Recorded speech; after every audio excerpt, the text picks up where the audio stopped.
أعوذ بالله من الشيطان الرجيم. بسم الله الرحمن الرحيم. قل أتحاجوننا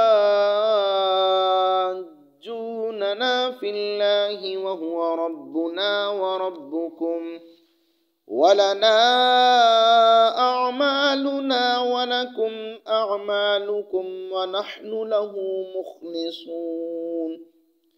أم تقولون إن إبراهيم وإسماعيل وإسحاق ويعقوب والأسباط كانوا هودا أو نصارى؟ قل أأنتم أعلم أم الله؟ ومن أظلم ممن كتم شهادة عنده من الله وما الله بغافل عما تعملون. تلك أمة قد خلت لها ما كسبت ولكم ما كسبتم ولا تسألون عما كانوا يعملون. أعوذ بالله من الشيطان الرجيم. بسم الله الرحمن الرحيم. قل أتحاجوننا في الله وهو ربنا وربكم ولنا أعمالنا ولكم أعمالكم ونحن له مخلصون. آمنت بالله صدق الله العظيم. رب اشرح لي صدري ويسر لي أمري واحلل عقدة من لساني يفقهوا قولي. آمنت بالله صدق اللہ العظیم. آج سورہ بقرہ شریف کی آیت نمبر 139، 140 اور 141 کا درس ہے. وہی بات آ رہی ہے کہ یہودی اور عیسائی خود کو حضرت ابراہیم علیہ السلام کی طرف منسوب کرتے تھے، اور یہاں تک انہوں نے کہہ دیا کہ وہ تو ہماری طرح ہی تھے اور ہمارے ہی دین پر تھے. تو اللہ تعالیٰ نے انہیں فرمایا کہ وہ نہ یہودی تھے نہ عیسائی تھے، بلکہ وہ تو اللہ رب العزت کے فرما بردار تھے اور تمام باطل طریقوں سے ہٹ کر اللہ رب العزت ہی کو ماننے والے تھے اور اللہ تعالیٰ کی توحید کے ہی پیروکار تھے. اسی سلسلہ کلام کو آگے بڑھایا جا رہا ہے.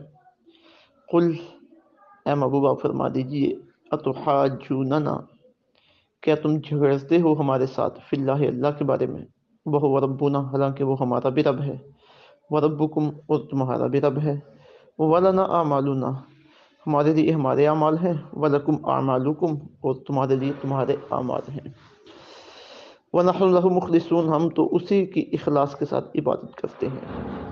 ام تقولون، کیا تم کہتے ہو کہ ان ابراہیم، کہ بے شک ابراہیم علیہ السلام، و اسماعیل علیہ السلام، و اسحاق علیہ السلام، و یعقوب، اور یعقوب علیہ السلام، والاسباط، اور ان کے بیٹے، کانوا ہودن، کہ وہ یہودی تھے، او نصارا، یا عیسائی تھے.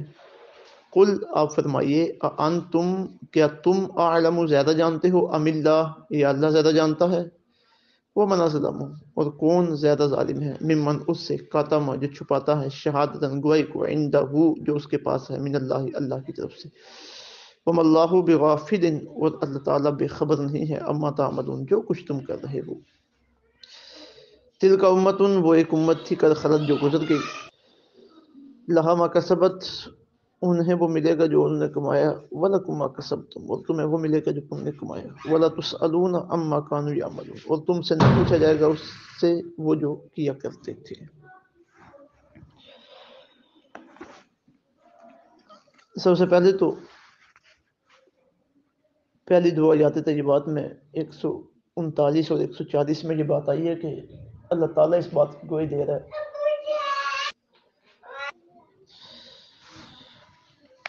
کہ تم کہتے ہو وہ حضرت ابراہیم علیہ السلام یہودی تھے یا عیسائی تھے. تو اللہ تعالیٰ بہتر جانتا ہے وہ کیا تھے، اور اس نے بیان فرما دی ہے، اور حقیقت کا علم تمہیں بھی ہے کہ وہ کون تھے، لیکن تم اس حقیقت کی گواہی کو چھپائے بیٹھے ہو. تو فرمایا قل اتحاجوننا فی اللہ وہو ربنا وربکم، آپ فرمائیے کہ کیا تم جھگڑتے ہو ہمارے ساتھ اللہ کے بارے میں، حالانکہ وہ تمہارا بھی مالک ہے اور تمہارا بھی رب ہے اور ہمارا بھی.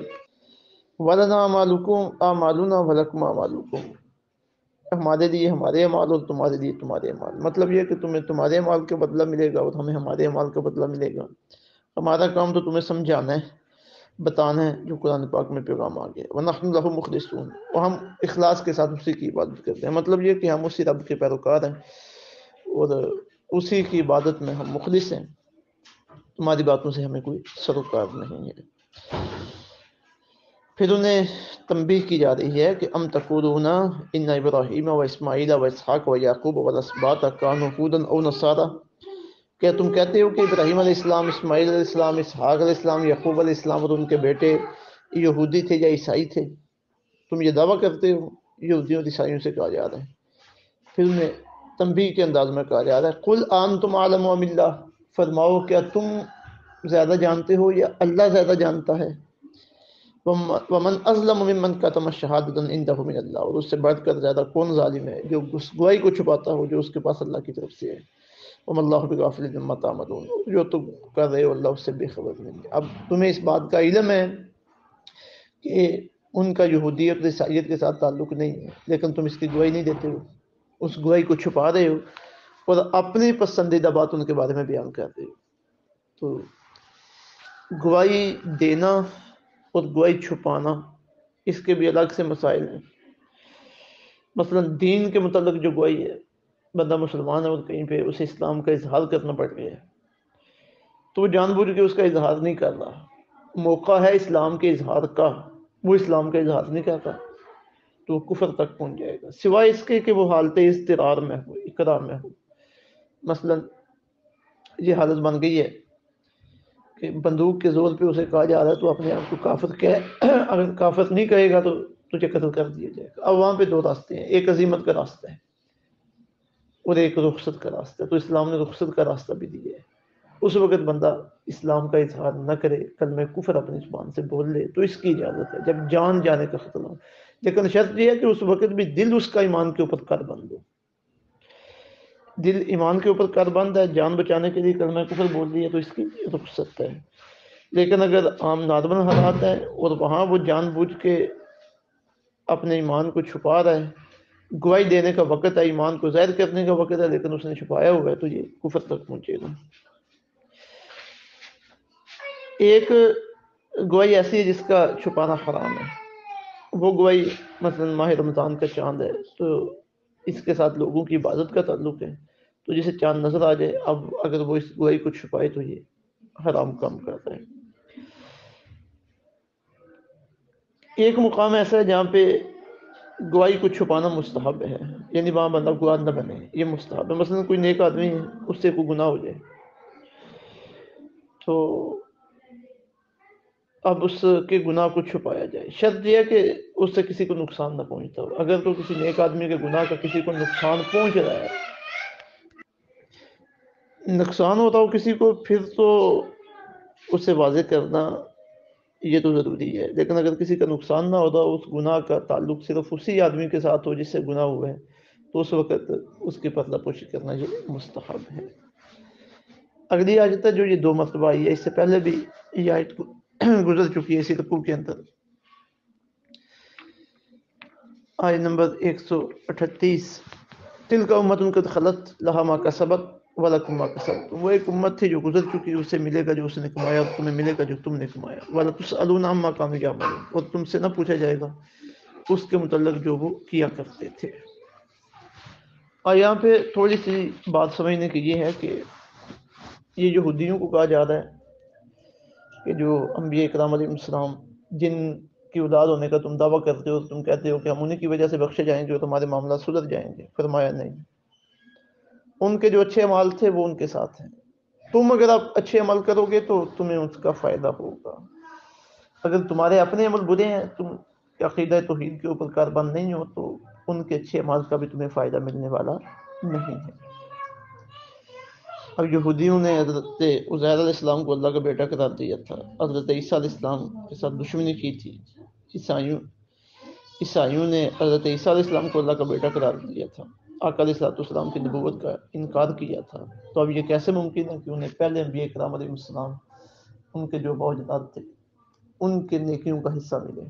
باقی رہ گیا معاملہ کہ اگر کسی آدمی کا عقیدہ درست ہے عقیدہ توحید کے اوپر، عقیدہ رسالت کے اوپر، عقیدہ آخرت کے اوپر، ان کے تقاضوں کے اوپر وہ کاربند ہے، تو اسے اس کی جو نیک نسبتیں ہیں، انبیاء کی نسبتیں، اولیاء کی نسبتیں، صلحاء کی نسبتیں، یہ کام دیں گی۔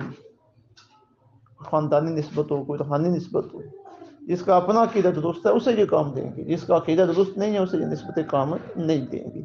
اب دیکھیں نا قرآن مجید سورہ زخرف کی آیت نمبر 67 میں رب العزت کا ارشاد گرامی ہے، الا خلاء یومئذ بعضهم لبعض عدو الا المتقین، کہ قیامت کے دن گہرے دوست بھی ایک دوسرے کے دشمن ہو جائیں گے سوائے پرہیزگار۔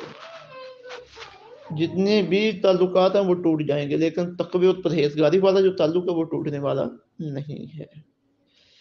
اس لیے آقا علیہ الصلوۃ والسلام کی جو شفاعت کے بارے میں روایات ہیں، حضرت سیدنا مولا علی المرتضیٰ رضی اللہ تعالیٰ عنہ سے روایت ہے کہ نبی پاک صلی اللہ علیہ وسلم نے ارشاد فرمایا، جو بندہ قرآن پڑھے اسے حفظ کرے، اللہ اسے جنت میں داخل کرے گا، اور اس کے 10 افراد کے حق میں اس کی شفاعت کو قبول فرمائے گا، جن میں سے ہر ایک کے لیے عذاب دوزخ واجب ہو چکا ہوگا۔ اب یہ سننے ابن ماجہ کی حدیث پاک ہے، حدیث نمبر 216۔ اس طرح کی بے شمار حدیث ہیں۔ تو اگر عقیدہ ٹھیک ہے، عمل میں کمزوری ہے، تو نیک لوگوں کی شفاعت کا اسے حصہ ملے گا، اس کی نسبت کا ان کی نسبت کا فیض اسے ملے گا۔ لیکن اگر اپنا عقیدے ٹھیک نہیں ہے، کفر و شرک عقیدے کے اندر موجود ہے، تو پھر نیک لوگوں کی نسبت فائدہ مند نہیں ہو سکے گی۔ تو اس آیت میں اس اعتبار سے یہودیوں کو متنبہ کیا گیا ہے۔ آج الحمدللہ ہمارا پارہ نمبر 1 پایہ تکمیل تک پہنچے۔ اللہ رب العزت عمل کی توفیق عطا فرمائے، کرم نوازی فرمائے، عافیت عطا فرمائے۔ وما علینا الا البلاغ المبین۔